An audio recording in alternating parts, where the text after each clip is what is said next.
What's up, guys? I'm EJ. I'm joined by Kendall, and thank you so much for checking out this edition of our virtual NBA Draft War Room. Today, we're talking about the Sacramento Kings.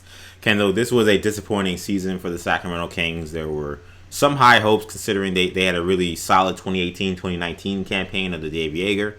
They changed coaches, went to Luke Walton, and it seemed that they take some steps back. They did have some injuries that certainly plagued them all season. Marvin Bagley missed some time. Fox missed some time. But nonetheless, 31 and 41 record. They went to the bubble. Were not very competitive. So here they sit once again in the lottery. And in the year that the Lakers won a championship, so for Kings fans, is also not the best way they would like to see the season end. Cowbell. Yes. Not the best season. They did make it to the bubble, so credit to them. Not every team made it. But when they got there, it wasn't their best showing. I think we all agree with that. I don't know if they had one nationally televised game, but we were able to, was able to check a few of those what would you call it? Not scrimmage games, the seeding games. Yeah, seeding games, of course. Yeah. Was able to check some of those seeding games, and look, I mean, they're not the same team, without Marvin Bagley. And that's really the thing with the Sacramento Kings team, because they have young pieces that I like. They're not necessarily in purgatory. They kind of feel like it because they're drafting, the back half of the lottery. There's no hope for even contention in the next 2 to 3 years. But I wouldn't necessarily say they're in purgatory, and they're also not a free agent destination. But they have two guys in Bagley and Fox that I think could develop into perennial all-stars. And Bagley, the light is starting to close a little bit with some of these injuries, but I think he still has the game to be a perennial all-star if he can stay healthy. He does have some holes he has to work on, but he has that potential. And then Fox is another guy. I think Fox is just patient. I think if he continues to work on his game and he continues to stay healthy, if he can stay healthy, he's another guy. So I mean, they're not in complete purgatory, but they're not in the best situation. If they were, they're not the, if you were starting a team, if you were a GM, you could pick any roster. They're not one of the first 20 rosters I'm picking. They're probably one of the bottom 10 rosters in the league. But they do have some young pieces you like, and the Buddy Hield thing is obviously the biggest, or probably the second biggest behind Bagley. The Buddy Hield situation, whatever flux, is so in flux right now that that's the biggest question mark for this team outside of Bagley.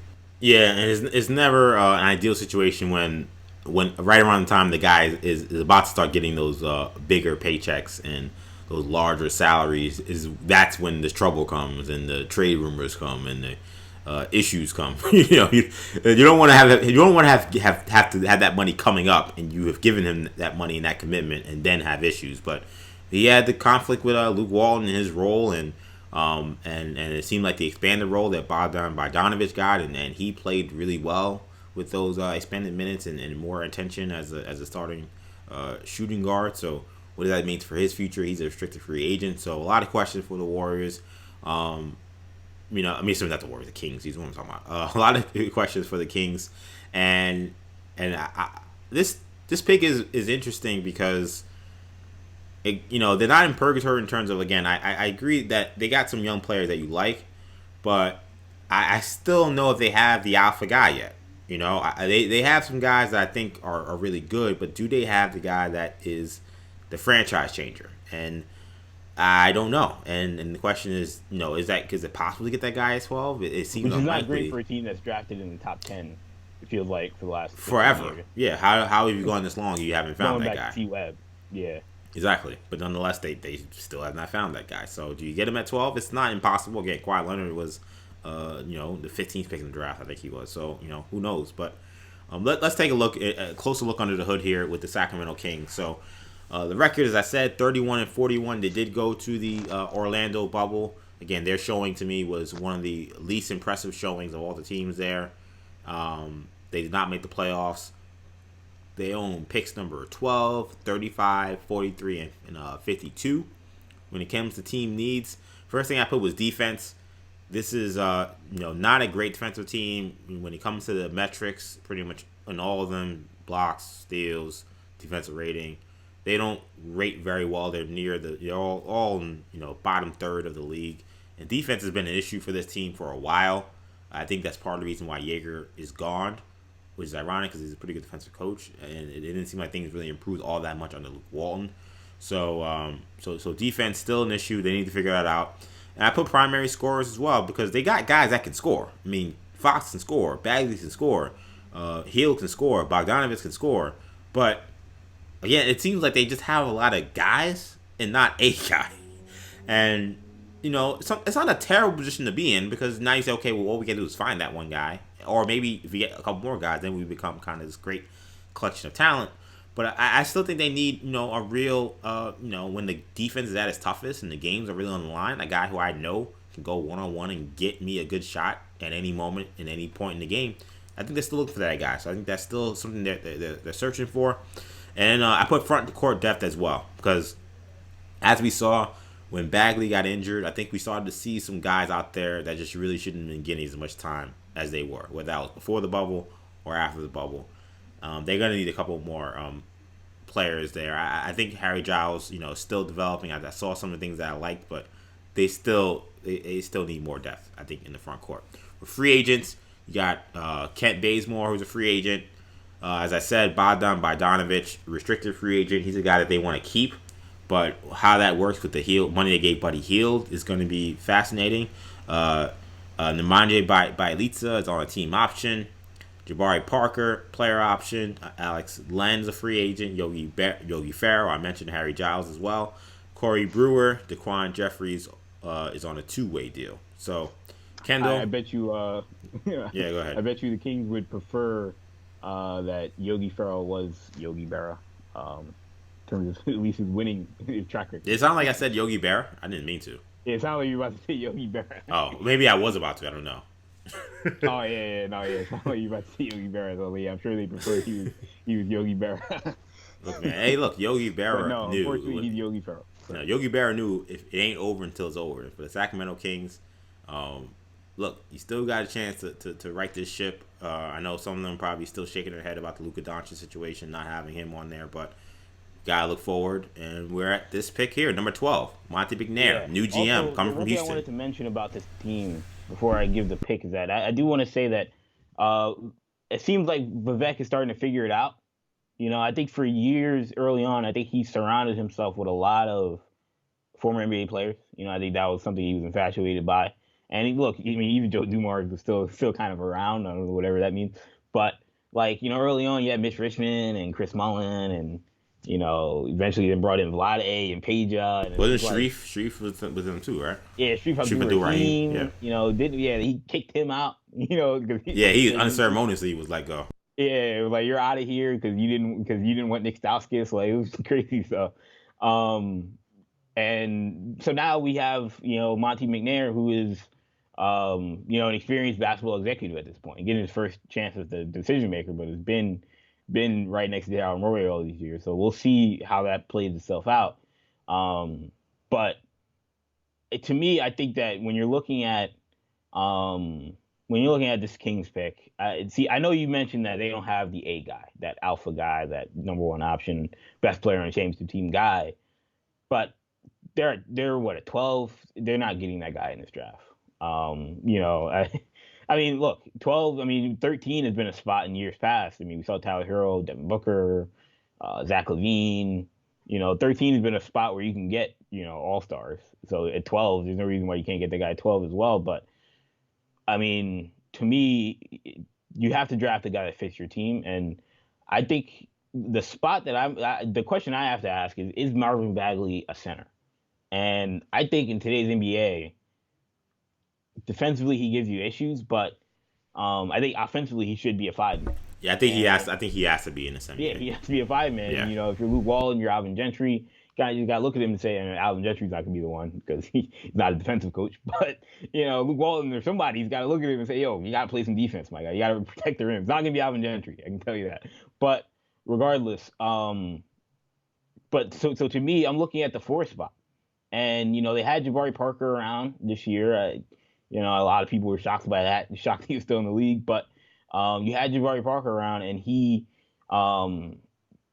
while he gave you good punch offensively, just obviously defensively was a liability. I look at two guys that have been discussed a lot with the Kings that I think you have to consider are Sadik Bey and Patrick Williams, two combo forwards who help you on both sides of the floor. I think to me, I'm taking Sadik Bey. I think Patrick Williams has a little bit more upside, but I think this Kings team, I think you're going to need more of that. You're going to need a guy that can help you right away. And I don't know if Patrick Williams is a guy that can help a team right away. I think he is a guy that you're going to have to develop a little bit. I don't know how much I like Patrick Williams, but he looks like a guy that won't be getting a lot of minutes early on in his career. I could be wrong about that, but Sadiq Bey is a guy that will be getting, I think, a lot of minutes early on in his career. I think we've seen Villanova guys, with Eric Pascal and DiVincenzo and Brunson and Bridges. Like, these guys can play early in their careers. They're ready-made NBA products. And Eric Pascal is going to be the closest thing you look at because he's another combo forward, another big. And I think Bey gives you some stretch potential, gives you some spacing for Bagley and Fox. I think he obviously gives you that 3-and-D upside as well because he also, or that two-way ability because he's also a very good defender. The issue you worry about is rim protection, and the other guy that gives you rim protection would be Precious Achiuwa, which you have to consider as well. But I don't know if Achiuwa and Bagley just doesn't. It seems gross offensively, so I can't sacrifice that much spacing to have both those guys out there. Sadiq Bey, guy we haven't talked about on the show, and it's funny. Like I'm actually excited about the West because I felt like with the teams we had in the East, it kind of lended itself to us talking about kind of the same guys a lot, and I felt like the West. Cole Anthony. I felt like the West because of where their teams are stacked because it's a lot more competitive. So you're not having teams all the way at the top and then teams all the way at the bottom. We're actually going to start to hear some new names, so I'm really excited that you talked about Sadiq Bey. Sadiq Bey is a really efficient offensive player. I do worry a little bit about offensive creativity in an NBA style game. But the guy's a really good shooter, really smart player. I think he was probably one of the, in terms of a guy finding his bucket and finding ways to fill up the stat sheet with points. Yeah. I feel like he was one of the most impressive guys I watched all year in terms of just look at the box score, he's got 20 again. The guy just knows how to score. Yeah, even if you watch Villanova, it sneaks up on you. You're watching Colin Gillespie.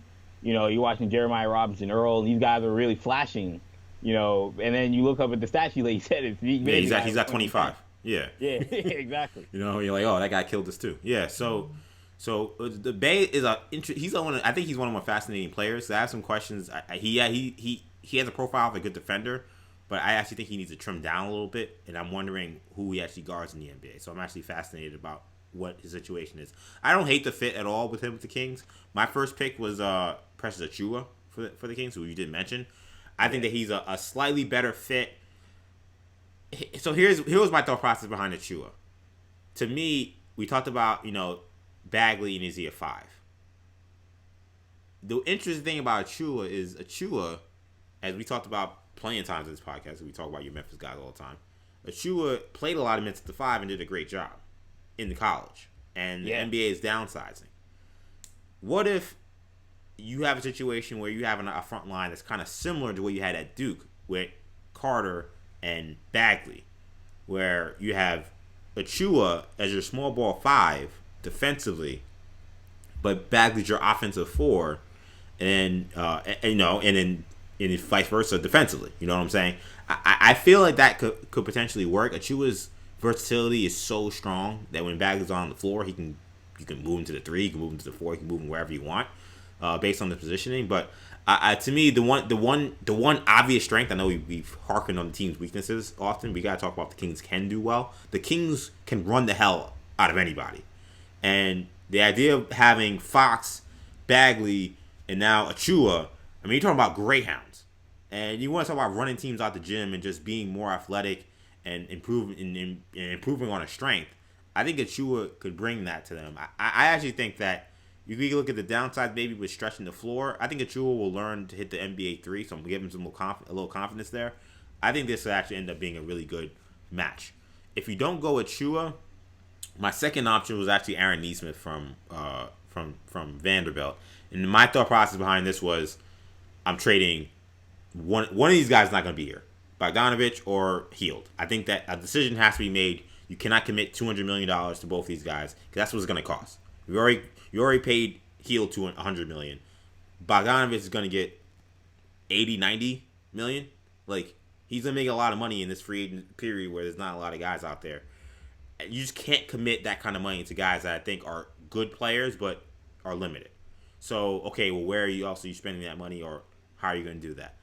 I'm moving away one of those guys, and to me, Neesmith is very similar to both players. I think that he can kind of come in. He's a sniper. I think he can fill up the stat sheet right away. And in similar ways, they've used Buddy Hield. That's the guy that they go. They decide to let go. I think that Neesmith can come in. Obviously, he's not going to average 20 points a game, but I think he could do a lot of similar things. So, again, improving on his strength. They are a good shooting team. You add Neesmith. Maybe if you lose Hield or you lose Bogdanovich, it's not such a bad blow because now you got a younger, cheaper player in the fold. So those are my two picks. Neesmith.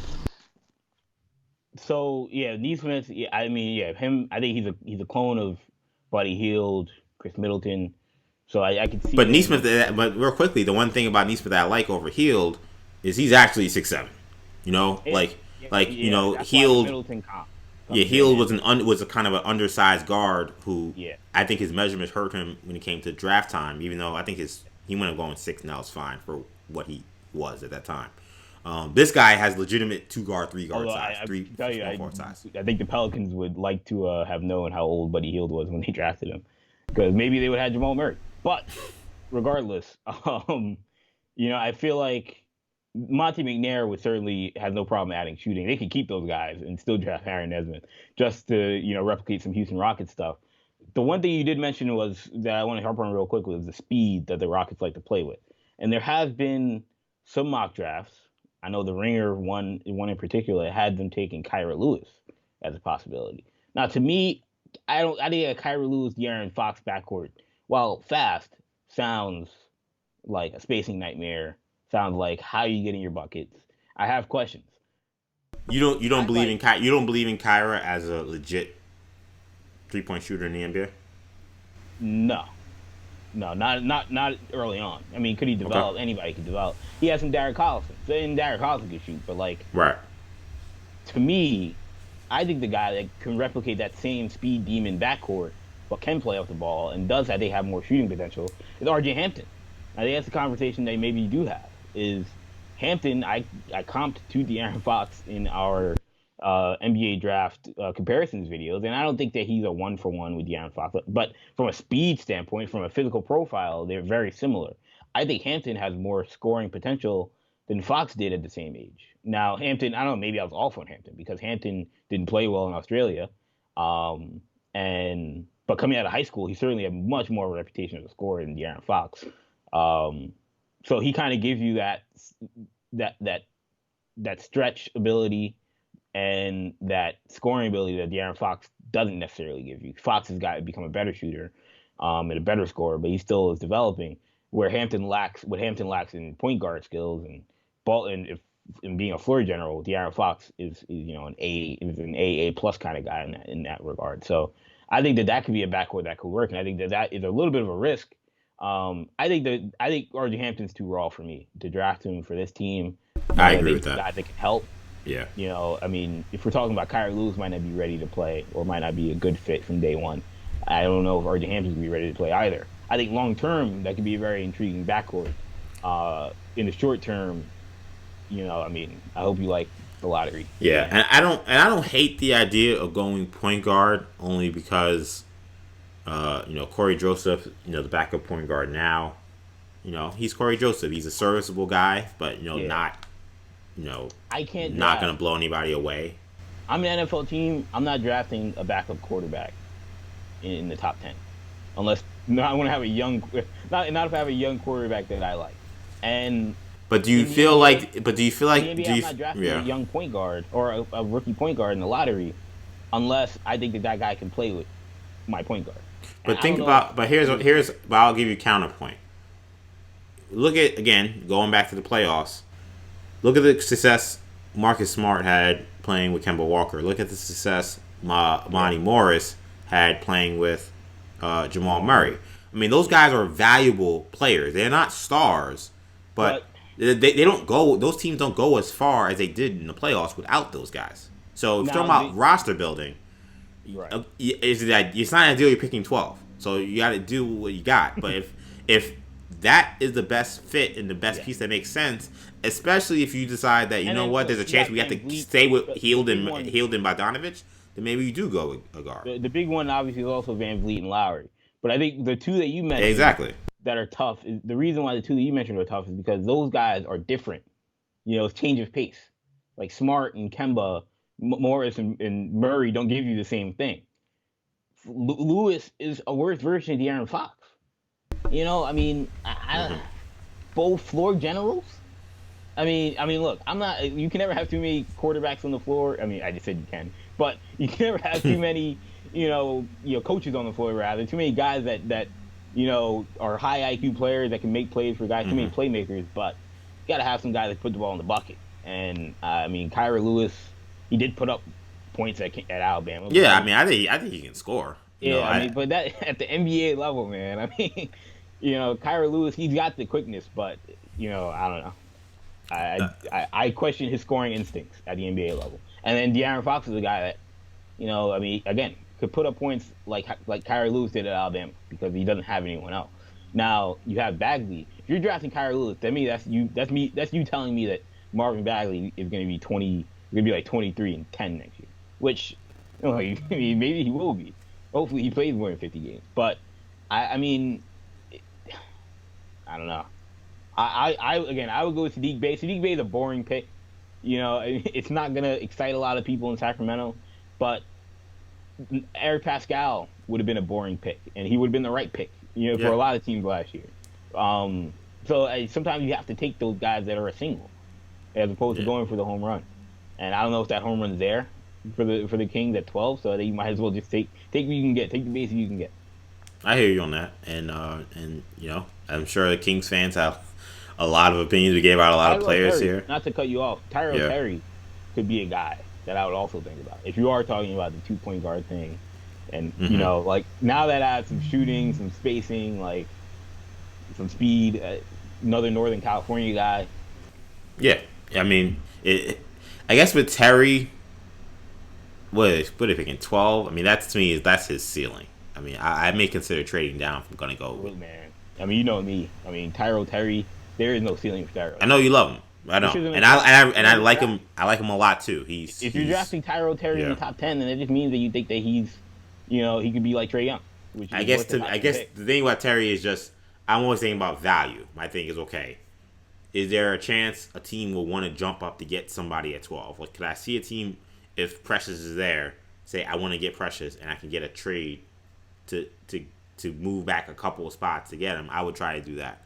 Awesome. If I'm sticking at 12, my thing is I like the guy, but that's a risk. Because I don't know. Again, I've said in the past, I don't think we have a good feel of where anyone's gonna go. If Terry went 12 or top 11 or 10, that would surprise me. I mean, it would say that NBA scouts feel about him the way we do, but I would still be surprised they liked him that much. So if I'm the Kings and I'm looking at Tyrell Terry 12, I agree that maybe the change of pace aspect makes a little more sense, but then I'm also maybe trying to trade down a couple of spots to make that happen.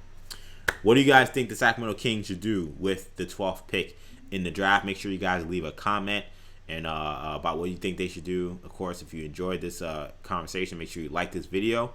Make sure you subscribe to our channel, New Generation Media. And there's plenty more to come. This wraps up the Pacific Division, so we got 10 more teams in the Western Conference.